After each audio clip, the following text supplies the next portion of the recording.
आओ बच्चों,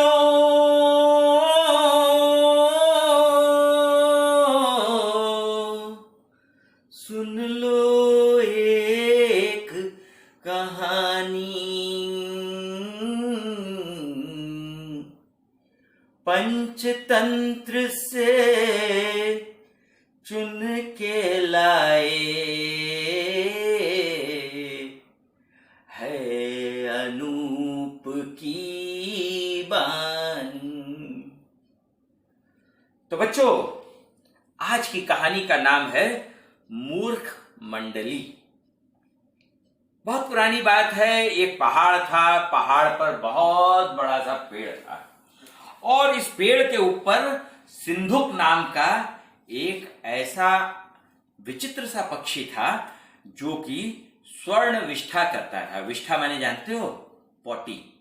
पोटी मतलब कि वो जो पोटी करता था उसमें से सोना होता था, सिर्फ सोना होता था। है ना आश्चर्य की बात? लेकिन कहानी है।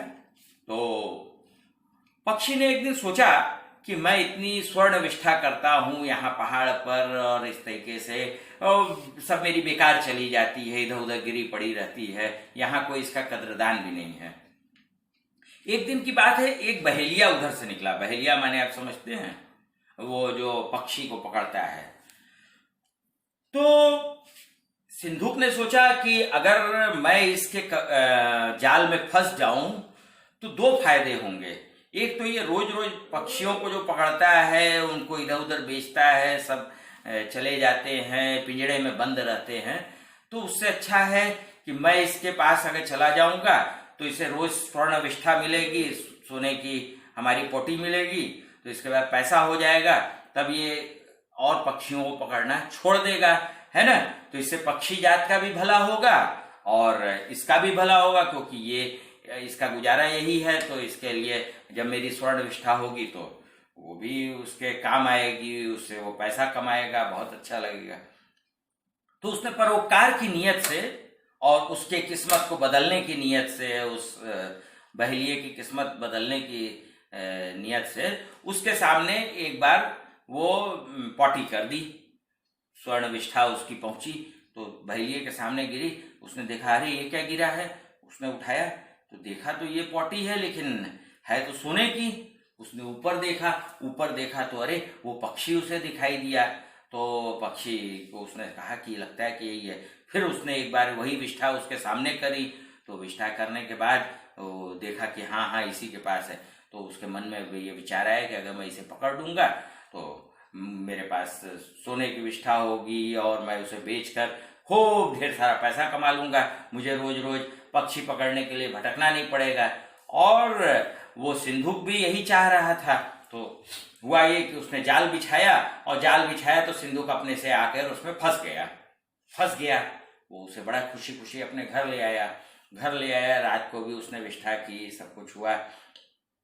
अब बहेलिये के दिमाग में दूसरी शंका आने लगी, बहुत परेशान हो गया कि अगर इस तरीके से ये स्वर्ण विष्ठा करेगा तो मेरे पास ज्यादा पैसा हो जाएगा, तो राजा के अनुचरों को मालूम चलेगा तो मुझे पकड़ कर ले जाएंगे, ये पक्षी भी नहीं बचेगा होगा। तो रात भर वो इस बारे में सो नहीं सका। यही इसी बारे में सोच रहा था, वो सो न सका। दूसरे दिन उसने फैसला किया कि मैं चल के इस पक्षी को राजा को भेंट कर दूंगा। राजा के भी पास ये पक्षी रहेगा तो उसे स्वर्ण विष्ठा मिलेगी, राजकोष में ढेर सारा पैसा जमा हो जाएगा। तो इस बात को सोचकर वो गया राजमहल में गया। उसने कहा कि महाराज, मैं आपके लिए एक ऐसा उपहार लाया हूं जो अनूठा है और इसको आप स्वीकार कर लीजिए, क्योंकि ये पक्षी जो है ये मामूली पक्षी नहीं है और ये स्वर्ण विष्ठा करता है, स्वर्ण देता है। राजा ने कहा कि बड़ी खुशी की बात है, चलो तुम बड़े अच्छे हो। उसको थोड़ा सा इनाम भी दिया और देके उसको वापस कर दिया। अब दरबार में जितने लोग थे उन लोगों ने कहा कि अरे आप ये किस चक्कर में फंस गए, कहीं पक्षी कहीं स्वर्ण विष्ठा करता है। तब तक में उसने किया नहीं था विष्ठा, तो इसलिए उनको कोई परीक्षण नहीं हुआ। उन्होंने कहा कि जिस भी राज्य के राजा को इस बात को पड़ोसी देश को मालूम चलेगा वो आपकी हंसी उड़ाएंगे। तो राजा को फिर वो मन में शंका हुई कि हाँ, अगर कहीं ऐसा हुआ तो हमारी तो हंसी उड़ जाएगी, अगर इसकी बात सच ना हुई तो। अब उसने किया क्या कि अच्छी बात है, तब क्या किया जाए, तब क्या किया जाए, तो उसने कहा कि अब छोड़ दिया जाए इसे, इस पक्षी को उड़ा दिया जाए। तो पक्षी को उन लोगों ने वहीं पर से उड़ा दिया। अब पक्षी उड़ा, उसने देखा कि अब तो कोई मुझे रोकने वाला नहीं है। वो फिर से आकर इसी पेड़ के ऊपर फिर बैठ गया, मुक्त हो गया था। तो बच्चों, यहाँ पर एक पंचतंत्र में बहुत अच्छी लाइन लिखी गई है, वो मैं आपको देखकर पढ़ के सुना रहा हूं।